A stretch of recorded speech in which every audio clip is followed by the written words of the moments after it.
Hey Magic fans, it's Paul from the Let's Talk Magic podcast here with your game day preview of the Orlando Magic taking on the state rivals Miami Heat in the newly named Kia Arena in Orlando, Florida. We are looking at regular season game number 26 for the Orlando Magic. UK tip time is midnight, so local for our friends in Orlando it is 7 p.m. If you are going to be there, please make sure against these state rivals, the team that we love to beat, that you are loud and proud.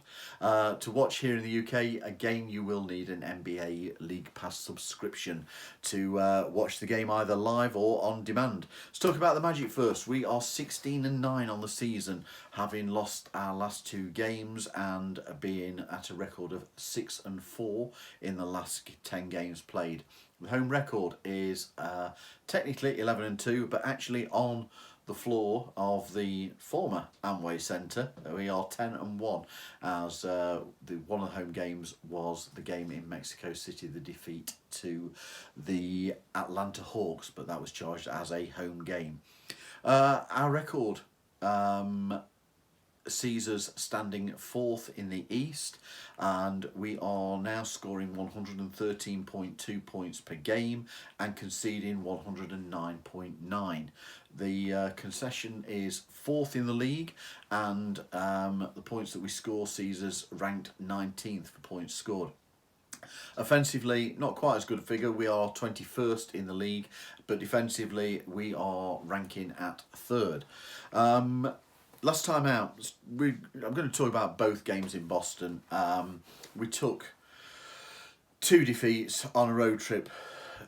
It's not a disaster losing to the Boston Celtics, let's be fair. They are the best team in the East, but probably the manner of the defeat that was the disappointment across both games. In the first game, Magic suffered a 111-128 loss with a season high of 21 turnovers, which led to 26 Celtic points. Far too many. Fouls were a huge issue as well. Jalen Suggs led the Magic with 19 points.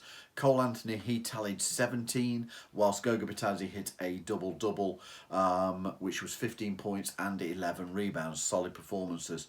But overall, not a great game. We made far too many mistakes, and in that game particularly, both Franz and Paolo had offensive struggles. The second game, that was a 97-114 loss, in which Paolo erupted for 36 points. 26 of those coming in the first half. Again, it was a night of shooting struggles for pretty much most of the team outside of Paolo Banchero.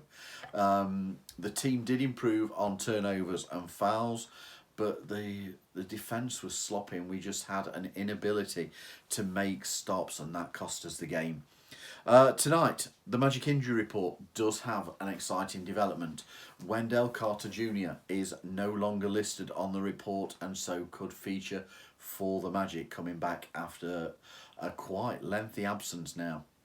Joe Ingles is unfortunately out again for the Magic, having been absent in the last game after having turned an ankle in the first fixture against Boston. Markelle Fultz, having been listed as questionable previously, is now listed as out for the game tonight, back with the left knee tendonitis. Jet Howard, he is out, being on a G League assignment. Two-way player Trevelyan Queen is listed as unavailable to the squad, being a part of the Osceola team.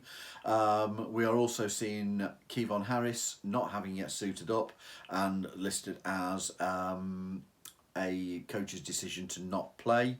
Jet Howard is unavailable to the Magic, being on a G League assignment also.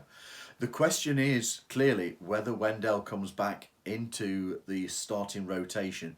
If he does return, there is also then the question of his minutes load.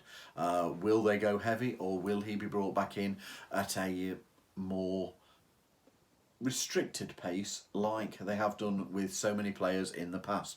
We've seen it with Markelle Fultz's return previously. We've seen it with Jonathan Isaac's return.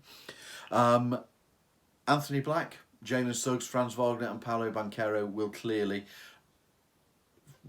finish out the rest of the starting five at the opening tip. Having been exceptional in a starting unit, Goga Bitadze will now potentially be playing backup minutes and could well be in direct competition with Mo Wagner, especially once Wendell is back to full fitness. So on to the Miami Heat. They are 15 and 12 so far this season, and they have won 5 of their last 10 games, standing 7th in the East. They are actually tied in record for the 6th spot, but tiebreakers and the like sees them actually at 7th. They are scoring 112.8 points per game, which is 20th, and conceding 112.1, which is 10th. So those figures are both worse than the Magic. Offensively and defensively, they are rating at 15th. Interestingly, their 3-point percentage is the best in the league. It's the most efficient. They make 39% of their shots. They make 12.9 per game of their 32.9 shots taken. Their 3 stars lead this team. Tyler Hero has 23.1 points per game. Bam Adebayo, 22.2. Jimmy Butler, 21.5. That accounts for over half of the team's scoring. The Heat also match the Magic for restricting opponent points in the paint. Slight difference on the figure, but it's that much. It's very, very close. They concede only 48.1 points per game. Miami excel at preventing second chance points, conceding a ridiculously low figure at just 12.2 per game. Last game, the Miami Heat took a home court loss, 112 to 108 to the Minnesota Timberwolves, having had a 12-point lead at half time. Adebayo, Butler and Hero were all in double figures. Tyler Hero leading the team with 25 points. They were joined in double digits scoring by Duncan Robinson and Josh Richardson, both who came from the bench. Team had 10 steals, but committed 15 turnovers. Their starting 5 on that occasion was Caleb Martin, Tyler Hero, Jimmy Butler, Kevin Love and Bam Adebayo.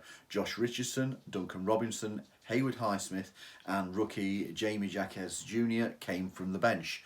Thomas Bryan, RJ Hampton, Nikola Jovic and Orlando Robinson were listed as available but did not play. And Kyle Lowry was one of 4 players who was inactive. The Heat, when we look at tonight, the Heat are a genuine threat, but they do have serious injury concerns. The headline loss is Jimmy Butler. He is not playing, he is out, as is former All-Star Kevin Love. Kyle Lowry is questionable, being day-to-day. Nikola Jovic has been on G League assignment but is listed as probable for tonight. Drew Smith, he is out. RJ Hampton and Cole Swider are both questionable, whilst Jamal Cain is probable. All 3 of those guys are their two-way players. Miami therefore have to make changes to their starting unit with the absence of 2 players, both forwards, that started in the Minnesota game. Looking at head-to-head, we've played 134 regular season games and the score stands very much in Miami's favour at 58 to 76. Last season was a 3-1 victory for the Heat, with 2 of the 4 games going to overtime. Orlando last won this series in 2018-19 season. That was a 3-1 victory, and that ultimately saw Orlando make the playoffs and Miami miss out. So final thought to tonight. The injuries will hurt both teams. We both have key players out, but Jimmy Butler's absence, let's not pretend, is an absolutely huge hit to Miami. Whilst Miami aren't yet hitting the heights that they had during their playoff run last season, they are still a dangerous team. Orlando's home form here could be pivotal. It's a key factor, and there is a pride and ferocity that the Magic have shown this season in defending the kingdom, as the phrase is used. However, Miami have been strong on the road, and they have won 8 of their 14 games played so far. Building from defence will again be key for the Magic as they look to move on from the disappointing performances in Boston. If you've enjoyed this preview, please give it a thumbs up. Please share it. It helps us do what we do. Please subscribe to our YouTube channel. And more importantly, as we always say, let's go get that W. Let's go Magic.